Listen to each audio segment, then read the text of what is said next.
You are listening to the Air Hug Community Podcast. This is episode 121.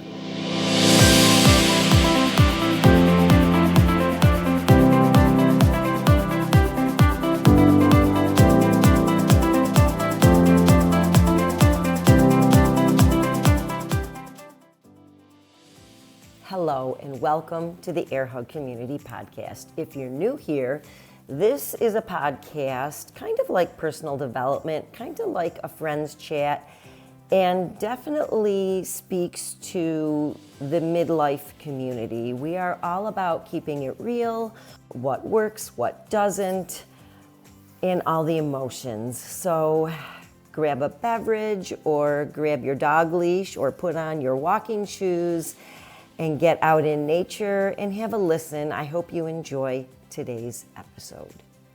Okay, let's get going. We're going to talk about being human. One thing that virtually all humans have in common is that we are part of a tribe. Okay, so what the heck is a tribe? We're going to get to that in this episode today.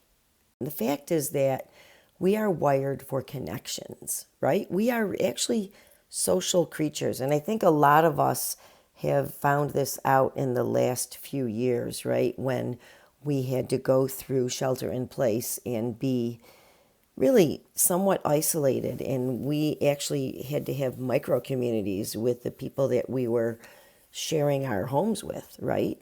Literally without being depressed. So what is a community, aka a tribe? What do you think? I'll tell you what I came up with because I checked in the dictionary. Actually, I think this description is from Wikipedia. Actually, a community is a social unit, but it's the one I like the best. A community is a social unit. It's a group of living things with commonality, such as place, norms, values, customs, actions, or identity. So the English word community actually comes from, I kind of like to get into this, like looking into like where these things are derived from. So the English word comes from the old French word communauté, which comes from Latin communitas, which means public spirit, and from communis, which is Latin, which means common. So public spirit and common. So I just thought that was really interesting. And why did I want to talk about this today? The reason I wanted to talk about this today was I got to thinking how we're kind of recovering from, and I know it's been a couple of years out, but I think, we've never gone back to the way we were before we were all in isolation for months and months and months. And so I really wanted to talk about this because I think we realized how important communities were. And, we created a lot of communities on just with Zoom and FaceTime and whatever we used to be face to face with people in real time.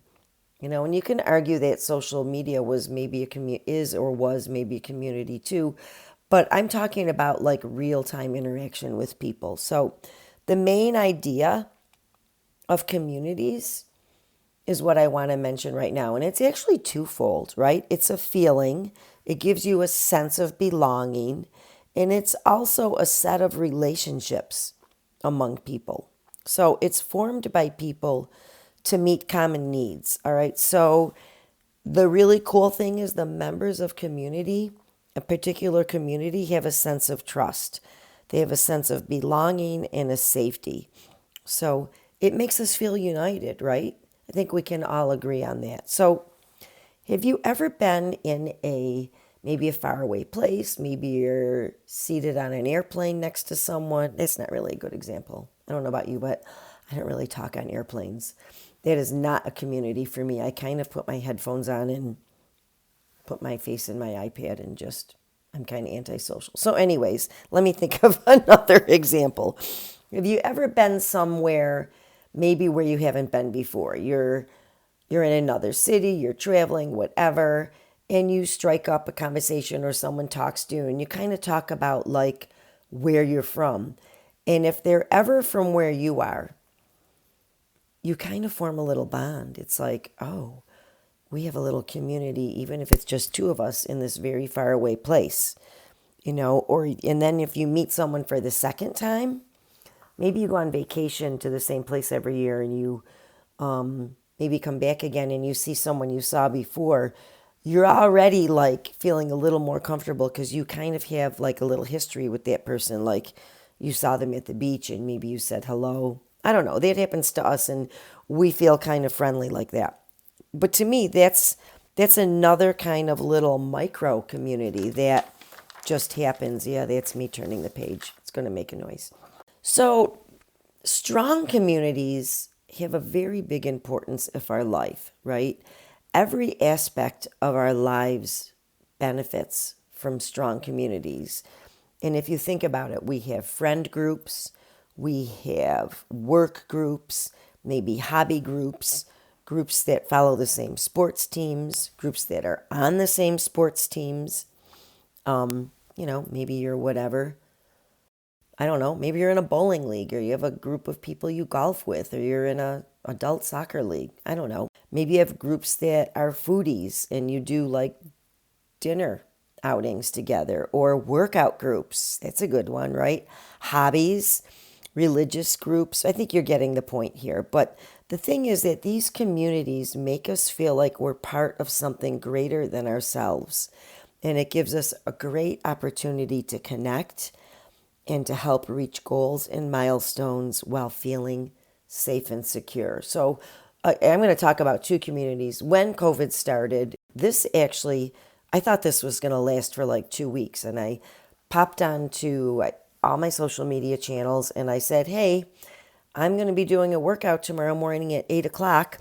And if you want to join me live, send me a text and I'll, get on my email list and I will give you the Zoom link. Never did I imagine that we would do that for almost 12 weeks straight, 6 days a week at 8 a.m. And it really got to be that I looked so forward to seeing those faces every morning. We became our own micro community. It was like our pandemic workout community. And I don't know, some of you are listening who are part of that. On Sundays, we would get on and chat because we're like, well, what are we going to do tomorrow? We need a rest day, but we'll get on and chat. And we just did a Zoom chat on Sundays, and that went on for almost 12 weeks. And that just was a fabulous community, I think, for those of us and the numbers were just so great, and I'm thankful every day for all those people who showed up and did the workouts. We did them together. We talked about it. Sometimes we stayed on and talked after. That was a great pandemic workout community that worked for the people that we all felt safe and secure there, and we were working on reaching our own goals and milestones. So another little community is actually this podcast, which is the Air Hug community. And, it's live when you're listening to it, but I know that at your end, it's all listening, and then at my end, or when I have a guest, it's all talking. But what I would like to say is if you want to have more interaction back and forth, please send me a shout out. You can join our Facebook group where we chat. You can, I'm all for go ahead and making even more of a community. And what I like is suggestions from those of you who listen regularly. I like to know what you want to hear. And the reason I just do this podcast is so midlife women can come together and share stories and talk and actually be a community for one another so that we have a commonality. Our location is Zoom. Okay, we can be anywhere in the world. We do have to speak English because that's the only language I'm fluent in.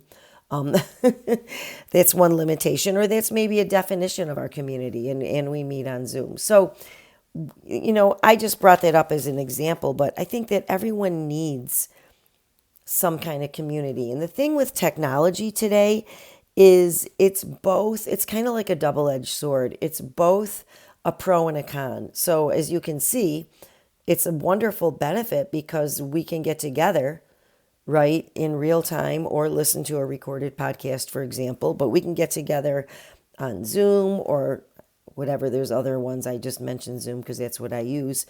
in real time and actually have conversations. So it can unite us, but it can also separate us. We're behind a screen. Sometimes people won't show their face because they don't want to, for whatever reason. And also I feel like social media can actually hurt this a little bit because, again, social media is curated and people too often want to be perfect about what's great. And I think for some people that can be very isolating. So again, this whole technology thing can actually help or hinder communities. But if we work it right, we can actually get a lot of benefits out of it. So, I have some other communities that I'm a member of that meet only on Zoom, and I really look forward to these meetings. So I hope you look forward to this too, but it's not, let's move on a little bit. So getting older can actually make it a challenge to be connected with people. And, just things happen in our life. Maybe we lose our community that we had when we were maybe a sports mom, or maybe we're, not married anymore. Our spouse died or we got divorced, and you kind of change your community when that happens. Some other like life situations change and you may have to shift communities.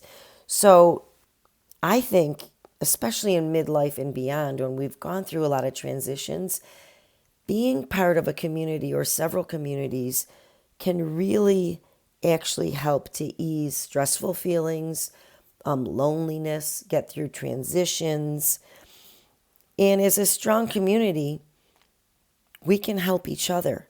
So we can pay it forward, which I really like. We can give and get, and every time we give, we get back more than what we even ever expected to give. And so communities are really a place of opportunity for growth and experience. And I just wanted to share that today and have you just take a little minute and think about what communities you're part of and that you contribute it and make better because you're part of it, and what communities you may want to explore and become part of. And you never know, you may actually find your people, right, where you least expect them. So, and if you want to chat at all, I'm very happy to share some of the communities that I'm in, which may surprise people or may not. But, it's always fun to just kind of talk about it and share. And you can always Google and look for things and see if there's something that you might be interested in that others are interested in. Maybe there's already a group. Chances are there probably are. So go ahead, look at it, see what you can do, and it might be a great opportunity for you to be more connected. Who knows, right?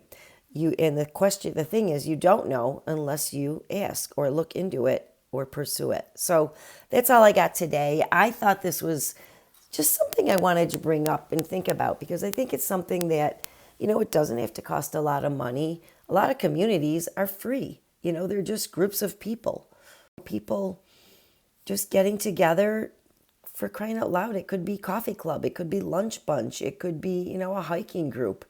I met it was a handful of women a year or two ago, and they called themselves, hold on, I'm going to think of it, the 3 Mile Club, because they used to walk 3 miles together, and that was their community. It was just a group of women that got together and walked. Some Facebook pages are communities. I joined one that my breeder started, and I've made some friends on that, some very good friends, which I'm very grateful for. So anyways, that's what I got today. Do me a favor, come back next Tuesday. We're going to have a new episode here on the Air Hug Community Podcast, and I'm always grateful for your listen.